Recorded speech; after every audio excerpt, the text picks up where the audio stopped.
From the first phonograph to the current MP3 file, just about everybody loves to listen to music, whether it be country, rap, classical, blues, rock, alternative. There are many kinds of styles. Hello, my name is Scott Salzman, and I would like to discuss the progression of recorded music from the phonograph to the current MP3 files, and the way we carry our music everywhere we go. I also want to talk about how to use an MP3 player. For the purposes of this discussion, I will be using the iPod Classic 160 gig made by Apple Computers. The reason I want to discuss this is there are a lot of older people who don't know how to use these, and it might make their life easier when it comes to listening to music, so they don't have to use the old phonograph or tapes or CDs, and could also create a lot more storage space. And that's going to be helpful if they're living in small apartments or whatever. It started with a phonograph record, which was about the size of a D-sized battery, and it was a cylinder. And then they made a tape recording from reel-to-reel to vinyl record, which most of us who are older know that it was used to actually play music and not the scratch sound that hip hoppers and rappers use.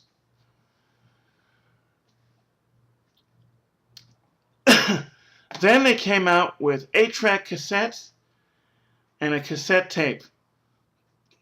And then the next invention was a compact disc.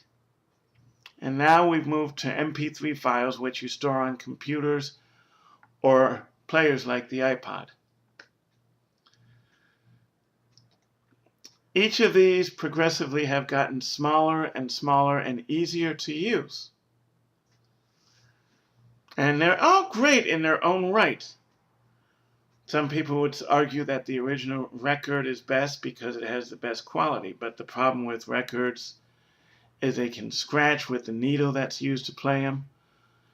And it's not very convenient for running around and jogging. Same thing with cassettes or 8-tracks or reel-to-reel. The tape can break, and with the cassette, you can carry it around with you in a Walkman, but the cassettes aren't really convenient because you got to carry stacks of cassettes, which is also the same issue with a CD, which they have a Walkman, which is about the size of a small record, but if you're running around with it, the CD skips.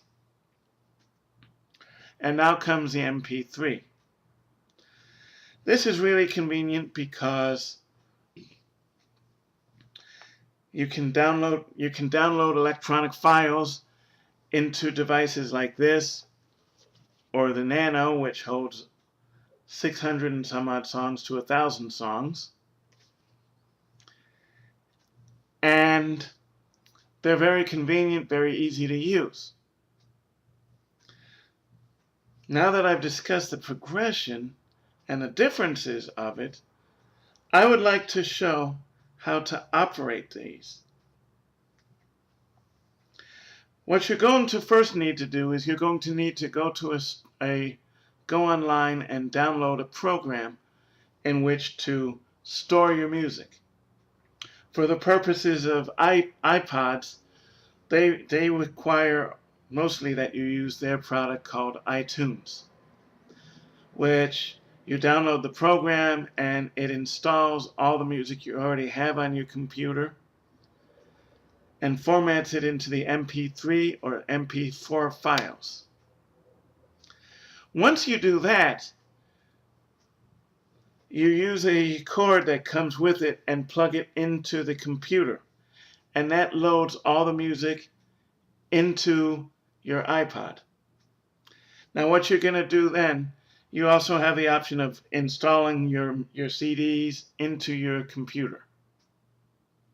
Or you can go to iTunes and purchase whatever music or videos you want. Now, most MP3 players have a display,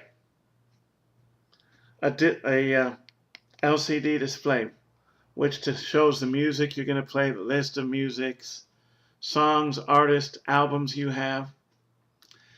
And to access this, what you're going to need to do is you're going to start off on a screen that says iPod on it. And you're going to go to Music. Then you hit the center button, which is basically your enter button. And for the purposes, you have the option of getting playlists, albums, songs, composers, and you can search through all of these.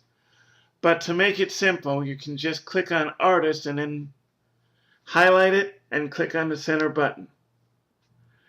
And that will bring you to a screen that shows you the artist that you want. When you find the artist you want, you click on the button again, the center button again, and you bring up the song or the album, and once you find the song, you hit play.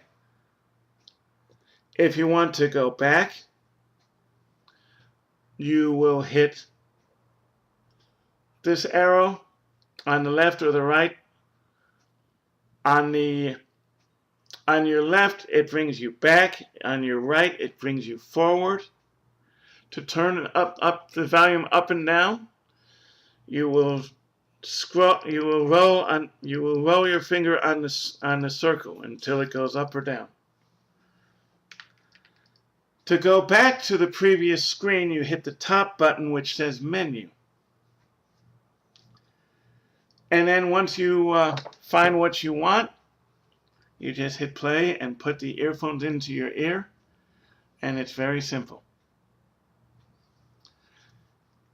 And now that I've discussed how to use it, when to use, the kinds of files that you're going to have, hopefully this clarifies things. Should you decide to buy an iPod or MP3 players, it'll create a lot less space, a lot less issues with storage, and hopefully you'll have a good listening experience. I thank you for listening and have a great day.